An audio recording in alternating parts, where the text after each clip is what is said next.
جائیں گے آپ. ادروائز عمران خان کو جو سوٹ نہیں کرتا وہ آئین اور قانون اس ملک میں نہیں ہے.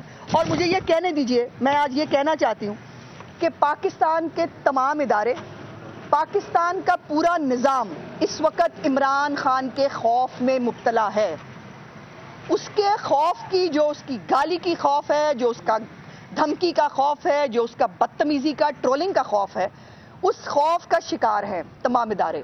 اسٹیبلشمنٹ اپنے طور پر میں سمجھتی ہوں کہ اس کے خوف کا شکار ہے, ورنہ اتنا عمران خان کو سپر مین نہیں ہے کہ وہ تضحیق کر رہا ہے, وہ بیٹھ کر الزامات لگا رہا ہے.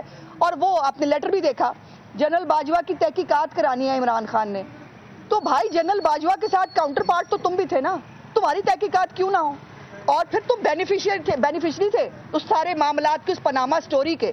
اس ملک میں دو نظام ہیں. ایک نظام ہے جو نواز شریف کے لیے استعمال ہوا, جس کے اندر مانیٹرنگ جج لگے, جس کے اندر واٹس ایپ پہ جو ہے ہیرے چن کے جی آئی ٹی بنائی گئی, جس کے another day to day hearing ہوئی, جس کے اندر جو ہے وہ سرینا کے لفافے کے اندر فیصلہ آیا, اور وہ فیصلہ آنے کے بعد نواز شریف کو راہ سے ہٹا دیا گیا تاکہ پروجیکٹ عمران خان جو ہے اس کو کمپلیٹ کیا جائے. اور دوسری طرف عمران خان ہے جو اس وقت میں سمجھتی ہوں کہ شاید پورے نظام کا داماد ہے, اور وہ اس کو دمادوں والی جو ہے وہ کوئی ملی ہوئی ہے فیور. وہ داماد صاحب ٹانگ پہ ٹانگ رکھ کے بیٹھے ہیں, اور ان کو پوچھنے والا, ان کو دیکھنے والا, ان کو کرنے والا کوئی نہیں. اور اب ضرورت اس امر کی ہے, جو آپ سارے پی ٹی آئی والوں کی بات سے سنیں, اب ضرورت یہ ہے کہ انصاف کی ہوم ڈیلیوری شروع کر دی جائے. عمران خان صاحب جو ہے ان کا انصاف جو ہے ان کو ہوم ڈیلیور کیا جائے, اور وہ جو ہے وہ صرف بیٹھ کے گالی دیں گے, وہ صرف دھمکیاں دیں گے, اور وہ اپنی مرضی کی جو ہے وہ چیزیں وہ کرنے کی کوشش کریں گے. کل جو 3 آڈیوز آئی ہیں وہ آڈیوز بہت خطرناک ہیں اس حوالے سے کہ ہمارے جو عدالتی نظام ہے, جس کے اوپر پہلے ہی عام آدمی بہت مسائل کا شکار ہے, جس میں عام آدمی کو ریلیف ملنا, عام آدمی کے مسائل حل ہونا, یہ بہت ایسے ہے جیسے دور کی کوڑی ہے جو لے کے آنی ہے. لیکن سوال یہ ہے کہ اس پورے نظام کے اوپر جو باتیں کہی جاتی ہیں, جو شوکت صدیقی صاحب نے کہا, اگر اس وقت اس کی تحقیقات کرا لی جاتی بجائے شوکت صدیقی کو سزا دینے کے, تو شاید آج معاملات یہاں نہ ہوتے. اور جو 3 آڈیوز آئی ہیں اس کا مرکزی کردار ہے پرویز الہی, اور یہ وہ پرویز الہی ہے جس کو ایک جو ہے اس کو عدالتی وزیر اعلیٰ عدالتی وزیر اعلیٰ, اس کے لیے ایک نئی ڈیفینیشن جو ہے وہ کی گئی. اور افسوس کی بات ہے ریویو تک سپریم کورٹ کے کسی دراز میں پڑا ہے, جس کو ڈالا تھا کہ برائے مہربانی کہ اصل ہے وہ کیوں شجاعت کا خط اتنا معتبر کیوں نہیں ہے. لیکن اب پرابلم یہ ہے کہ پرویز الہی کی جان ایک طوطے میں ہے, اور اس طوطے کا نٹی اور محمد خان بھٹی جو ہے اس کے پاس سنا کیا یقین ہے, ہمیں تو پتہ ہی ہے محمد خان بھٹی سے زیادہ پرویز الہی اور مونس الہی کے معاملات کون جانتا ہے, اور وہ کوئی جو ہے وہ کوئی شاید انکشافات بھی کر رہے ہیں یا کرنا چاہتے ہیں. سو پرویز الہی صاحب کی جان پھنسی ہوئی ہے, اور اس چکر میں وہ بینچ بنوانے کی باتیں کر رہے ہیں. وہ جو ہے جو ایک تیسری ویڈیو ہے جو مبینہ طور پر کسی ایک معزز شخصیت کے ساتھ ہے, میں اس کے اوپر زیادہ بات نہیں کرنا چاہتی, چونکہ ہمیں عدلیہ کا احترام جو ہے وہ ملحوظ خاطر رکھنا چاہیے, وہ ہم پہ فرض ہے. لیکن کیا اس بات کو صرف کیا جا سکتا ہے؟ جس کا جواب ہے نہیں. جیسے آڈیوز کے ساتھ جو سوالیہ نشان, اس آڈیوز کے اندر کیا باتیں ہو رہی ہیں, پرویز الہی صاحب کیا کوششیں کر رہے تھے, تمام بھٹی کے کہیں ہونے کا انکشاف ہو رہا ہے, وہ بہت بڑی تکلیف دہ بات ہے. جو اس آڈیو میں اس کا فورینزک ہونا, چیف جسٹس آف پاکستان جو ہے ان کو دیکھا کہ وزیر پر بات کی, اور انہوں نے کہا کہ ان کے پاس کچھ حقائق ہیں جو وہ چیف صاحب کے ساتھ جو ہے رکھیں گے, اور یقیناً ان کو یہی کرنا چاہیے. لیکن چیف جسٹس آف پاکستان کو بھی اس جو سوالات اٹھے ہیں ان آڈیوز کے ذریعے, اس کو گھر بیٹھ کے کہہ دیجیے. جیسے آپ کو یاد ہے ثاقب نثار کی ایک آڈیو آئی تھی, اس کے اوپر جو ہے جب اس میں کہا گیا کہ مریم کو بھی سزا دینی ہے اور اس کو بھی نہیں چھوڑنا, اس کو بس ایسے ہی نہیں جی نہیں وہ فیک ہے. کسی نے اس کا فورینزک کرایا تھا, کسی نے بتایا تھا کہ یہ فیک ہے کہ نہیں, گھر بیٹھ کے اس کو فیک ڈکلیئر کر دیا. اب عابد زبیری صاحب گھر بیٹھ کے کہہ دیں کہ نہیں وہ ایک وکیل کی جو ہے وہ ایک کلائنٹ سے بات ہو رہی ہے، پہلے تو مکر گئے تھے، اس کے بعد جب پرویز الہی نے مان لیا کہ یہ بات ہوئی تھی تو انہوں نے کہا کہ وکیل کی ایک اپنے اسے وکیل کی اور اس کی باتیں ایسے نہیں ہوتی، ہم بھی وکیل ہیں، ہمیں بھی معلوم ہے کہ جب جو وکیل جنہوں نے قانون کے تحت چلنا ہوتا ہے وہ یہ باتیں نہیں کرتے، اور جنہوں نے اور طریقوں سے چلنا ہوتا ہے وہ ایسی باتیں کرتے ہیں. سو اس تمام آڈیوز کا فورینزک ہونا، اس کے اوپر چیف صاحب کا سو موٹو لینا بہت ضروری ہے، کیونکہ اس کو اس طرح سے یکسر نظر انداز نہیں کیا جا سکتا. اور دوسری ایک عجیب بات یہ ہے کہ دنیا جہان کے لوگ جو ہے بڑے بڑے ایکسیڈنٹوں کے بعد لوگ اٹھ کے بیٹھ گئے ہیں، متبرک اور مبارک پلستر جو ہے ایک وہ نہیں اتر رہا، ایک کشمیر آزاد نہیں ہو رہا. دو چیزیں ہیں جو ہے وہ جن کا مسئلہ ہی حل نہیں ہو رہا. اور جو یہ ان کا طریقہ بھی ہے، جو پارٹی کے خلاف لوگ کھڑے ہو جائیں گے ان کی بلی کرو. وہ بیچارہ قاسم علی شاہ ایک صحافی ہے، اس نے بھی بھگتا ان کو، تو یہ بلی کرتے ہیں، یہ ڈراتے ہیں لوگوں کو اور تمام اداروں کو بلیک میل کرتے ہیں. اور وہ لیکن ایک ان کو جو ہے وہ آگے لگایا ہوا ہے رانا ثناء اللہ نے، وہ دیکھتے ہیں پولیس کی گاڑی بھاگ پڑتے ہیں، آ جائیں زمان پارک عمران خان کو اریسٹ کرنے لگے ہیں. تو بھائی کیا ہو گیا؟ عمران خان کو اریسٹ کرنے لگے ہیں، عمران خان نے تو خود بھی جیل بھرنی ہے، تو اریسٹ کرنے لگے ہیں کہ کسی کیس کے اندر ان کو اریسٹ. تو کیا اس ملک میں پہلے کوئی اریسٹ نہیں ہوا؟ ہاں، عمران خان صاحب بڑی پارٹی کے لیڈر ہیں، وہ اریسٹ نہیں ہو سکتے.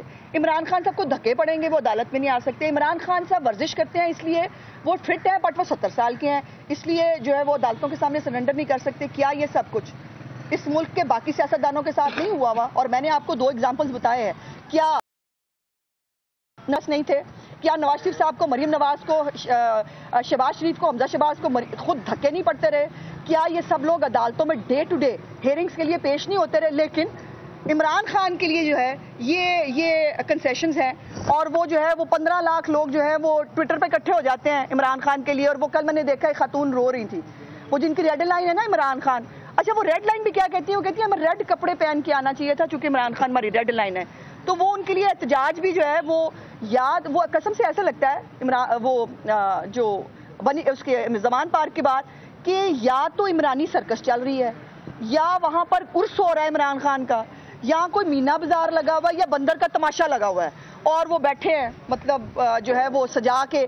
تو بیٹا جس دن آپ کو عمران خان کو پکڑنے کے لیے آئے نا، اس دن آپ کے جو یہ ساری ہیرو گری ہے یہ 1 منٹ میں اتر جائے گی. وہ علیحدہ بات ہے کہ ابھی آپ کو ترا رہے ہیں، ابھی ہم نے آپ کو پکڑنے کا جس دن رانا ثناء اللہ نے فیصلہ کر لیا اس دن آپ کو پتہ چل جائے گا. اور یہ اسی لیے عدالتوں میں پیش نہیں ہو رہا، چونکہ اس کو اگر ایک عدالت میں پیش ہوا پھر اس کو ہر عدالت میں پیش ہونا ہوگا. اور چونکہ ٹیرین کا جواب نہیں ہے، چونکہ منی لانڈرنگ کا جواب نہیں ہے، فارن فنڈنگ کا جواب نہیں ہے، اس کے پاس سائفر جو اس نے سازش تیار کی پاکستان کے خلاف اس کا جواب نہیں ہے، تو جواب سے بھاگنے کے لیے وہ یاد ہے نا ان کا بڑا مشہور زمانہ جملہ ہوا کرتا تھا کہ جو ہے وہ ثبوت جو ہے وہ لاؤ، بھاگتے کیوں ہو؟ میں پوچھ رہی ہوں بھاگتے کیوں ہو؟ اور اب جو ہے آپ اتنے صادق اور امین ہیں تو آپ کی صداقت اور امانت پہلی دفعہ تو ٹیسٹ ہونی ہے اب اس ملک کے اندر. پہلے جب ٹیسٹ ہوئی تھی تب آپ لاڈلے تھے، اب جب صداقت اور امانت ٹیسٹ ہوگی تو آپ لاڈلے نہیں ہیں. اور پہلی دفعہ عمران خان اور پی ٹی آئی کو اپنے زور بازو کے اوپر سیاست کرنی پڑے گی، جس کی ان کو عادت نہیں. ہونے بھی نکل جاتے ہیں، ان کو ایک کو لے جاؤ 2 دن کے اندر رونے لگ جاتے ہیں اور چیخیں بھی نکلتی ہیں. اچھا میڈم، یہ بتا دیں کہ اس وقت حکومت بے چین ہے عمران خان کو گرفتار کرنے کے لیے، تو اگر یہ آپریشن کیا گیا تو ثانیہ مالٹون جیسا کوئی واقعہ رونما ہو سکتا ہے؟ کریکٹر سارے وہی ہیں، رانا ثناء اللہ اس وقت تھے اور اب بھی وہی ہے. دیکھیے پہلے تو لودھی صاحب ہم بالکل بے چین نہیں ہیں، لیکن یہ بھی نہیں ہو سکتا کہ عمران خان صاحب کو کھلی چھوٹ دے دی جائے. وہ قانون سے ماورا نہیں ہے، نہ وہ قانون سے اوپر ہے. اگر ان کو ایک کیس کے اندر جو ہے وہ ان کی گرفتاری بنتی ہے تو قانون کے سامنے سارے گرفتار. اس ملک میں کیا وزیر اعظم پھانسی نہیں چڑھے؟ کیا اس ملک میں وزیر اعظم قید نہیں ہوئے؟ کیا اس ملک میں وزیر اعظم جلا وطن نہیں ہوئے؟ تو یہ سب کچھ ہو گیا تو اسپیشل ٹریٹمنٹ تو عمران خان کے لیے ہوگا نہیں. دوسرا، ماڈل ٹاؤن بھی ہمارے خلاف لودھی صاحب ایک سازش تھی. ابھی بھی اگر آپ تک اس کے حقائق نہیں پہنچے، جب میں کیسے لگی مقتولین کے، یہ آج بھی سوال موجود ہے. اور آج بھی اس کے اوپر جو ہے یہ 4 سال حکومت میں رہے، ماڈل ٹاؤن کا فیصلہ کر دیتے نا. اگر رانا ثناء اللہ انوالو ہوتا اس کے اندر تو ان کو پھر اس کے اوپر ہیروئن نہ ڈالنی پڑتی، پھر یہ ماڈل ٹاؤن کے اندر اس کو بک کر دیتے. تو ان کا پروگرام ضرور ہے، ان کا کوئی پروگرام مجھے لگتا ہے، ان کی کوئی سازش ضرور ہوگی، لیکن